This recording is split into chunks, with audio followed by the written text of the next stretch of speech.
SpaceX's 10th integrated Starship test flight turned out to be the most successful demonstration of next-generation rocket technology we've seen so far. But just because the rocket didn't blow up doesn't mean it was boring. In fact, some pretty strange things happened during the flight, and they've left us with a few big questions. What exactly happened to the Super Heavy booster? Why did Starship's engine bay explode? Why did the rocket suddenly turn orange? And maybe most importantly, what's next? By now, most people are pretty familiar with how a Starship launch works, and this one followed the same basic playbook. The only noticeable difference was at liftoff, SpaceX left the engines running on the pad a few seconds longer than usual before the rocket actually started to climb. Probably just a data gathering test, but that little delay set the tone for the whole flight. Starship is still in experimental mode, which means SpaceX is constantly trying new things just to see what happens. That might even explain the first oddity we saw with the booster. Just after the rocket passed through max Q, the point of maximum aerodynamic stress, one of its engines failed. That's not unusual in itself. Raptors do occasionally cut out. But what stood out here is when it happened. Normally, we see engine shutdowns either on the ground during startup or early in the lower atmosphere. Having one flame out at high altitude is unusual. Could it have been a hardware issue? Maybe. Or maybe it was deliberate. Around max Q, the engines throttle down and then throttle back up. That's a stressful transition point, and it's possible one engine didn't handle it well. Or maybe SpaceX intentionally tested what would happen if they lost one there. After all, they did something similar with the booster landing. Speaking of the landing, there was no attempt to return the booster to the launch site or catch it with the launch tower this time. And there are two reasons for that. First, the last booster landing attempt, Flight 9, didn't exactly go to plan.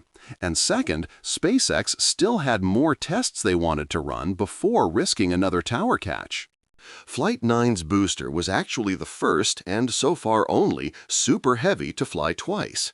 On its second return, SpaceX deliberately pushed it hard by flying it at a steep angle of attack.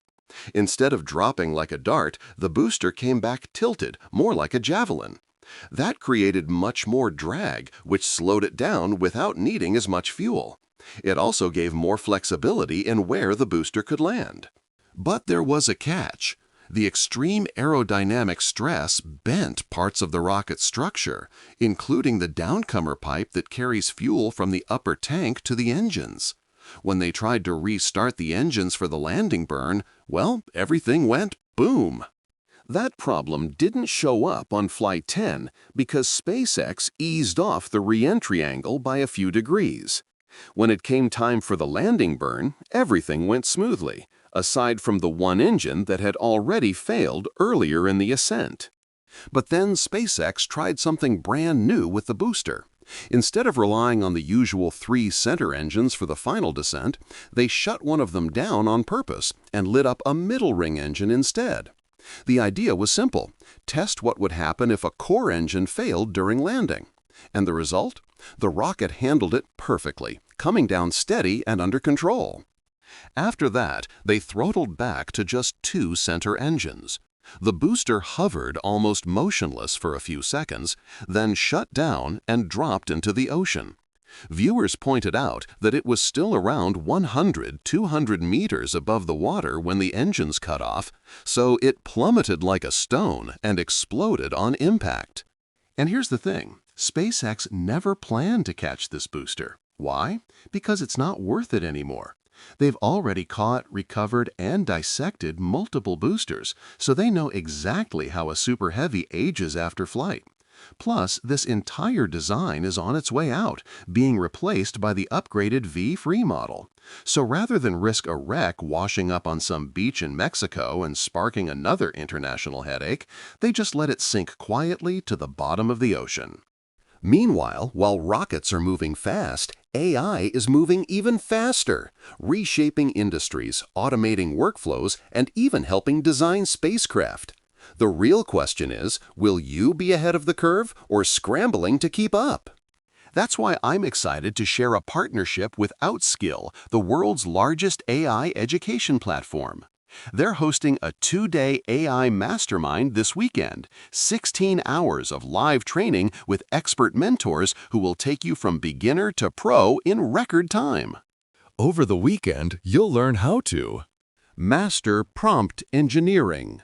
Use more than 10 of today's most powerful AI tools, like Make.com and Code. Build your own AI agents. Automate entire workflows. Create interactive websites and apps. And even supercharge your presentations and spreadsheets. Normally, this program costs $895, but I've managed to secure 1,000 free seats exclusively for Space Race viewers if you grab yours within the next 72 hours. That's nearly $900,000 worth of training being given away. And if you stick around for both days, you'll unlock an extra $5,100 in bonuses, including a 3,000+ prompt Bible, a roadmap to start making money with AI, and your own personalized AI toolkit builder. Don't get left behind while AI reshapes the world. Click the link in the description or the pinned comment to claim your free spot before they're gone. I'll see you inside the mastermind. But let's get back to the real highlight, the Starship upper stage. Until now, every flight this year has ended in failure, rockets exploding mid-burn or not even making it off the ground. This time, Starship V2 pulled it off. For the first time, we saw it coasting successfully through space. That also gave us a first look at the Starlink PEZ dispenser, a simple first principles approach to deploying satellites. The system worked surprisingly well, even if a bit slowly, and aside from one dummy satellite bumping into the payload door, it was a smooth demo of some very clever engineering.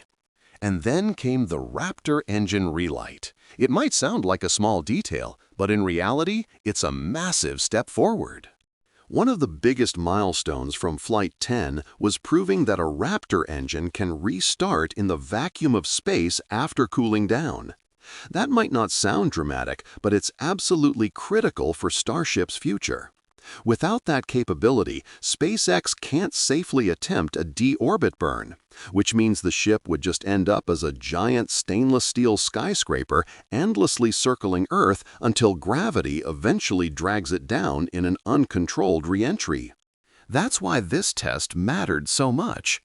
Now that SpaceX has shown a successful relight, Flight 11 could very well aim for a full orbital mission. Re-entry on this flight was fascinating to watch.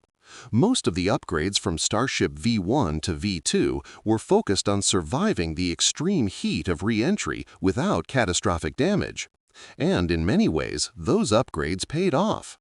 This time, the forward flaps, the main failure points on earlier flights, worked exactly as intended.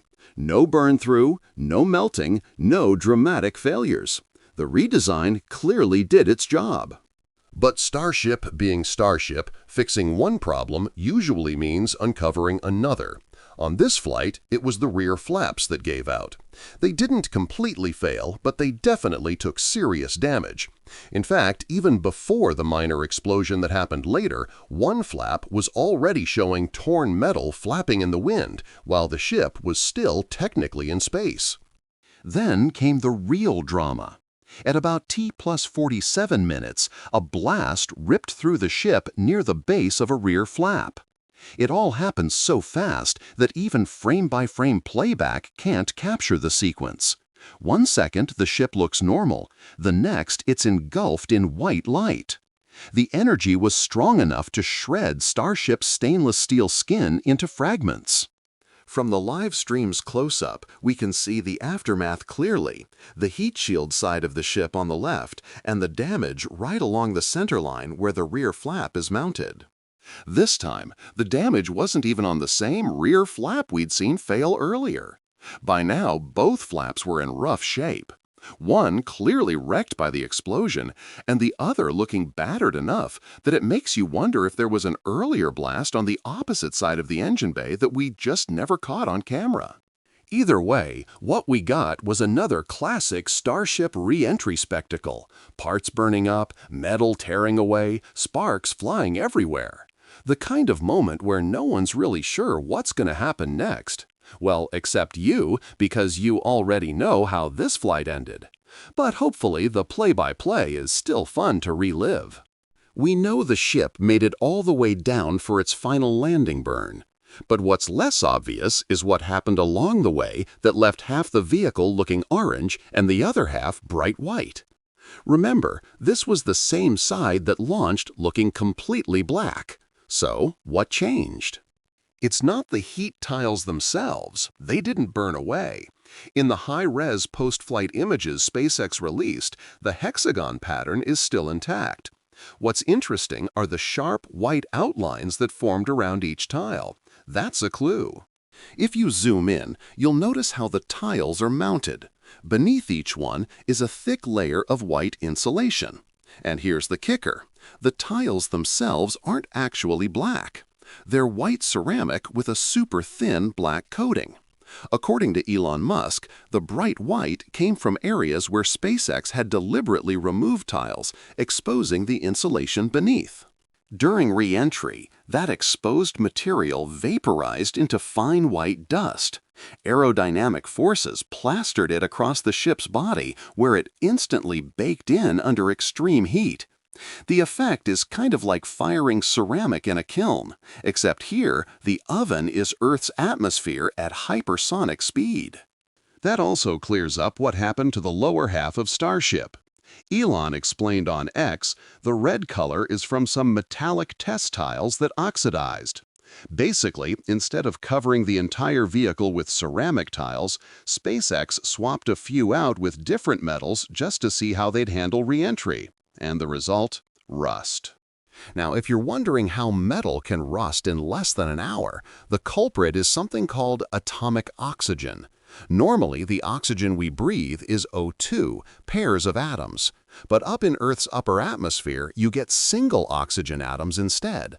These are way more reactive than O2, and when Starship ripped through that layer, it exposed those test tiles to a chemical onslaught. In just 45 minutes, they oxidized, turned into rust dust, and then got blasted across the rocket's body. That dust fused into the heat shield during re-entry, leaving the whole ship with a burnt orange finish. So now we know metal tiles plus re-entry equals orange rocket. Mission accomplished. Did it prove anything useful? Hard to say, but hey, it looked pretty cool. On top of that, SpaceX nailed the final splashdown. Starship hit the ocean just 3 meters off target. Now that margin would be disastrous in a tower catch attempt, but considering 2 of the control flaps were partially destroyed, coming within 10 feet of perfect is actually impressive. With fully intact flaps, it probably would have been dead on. Elon seems to think so too. He's hinted that the first real tower catch could happen sometime between flights 13 and 15. That means Starship V2 won't be the one to do it. With only one flight-ready V2 ship left, that's Flight 11, SpaceX will then move on to V3, which comes with upgraded Raptor 3 engines, lighter, simpler, and a little more powerful. And here's an interesting thought. The current Mechazilla tower, Tower 1, is too short for a V3 stack. So if they're ever going to risk a tower catch with V2, it has to happen before the switch. That also makes Tower 1 somewhat expendable if things go wrong. If there aren't any major delays, Flight 11 could lift off in as little as 3 weeks.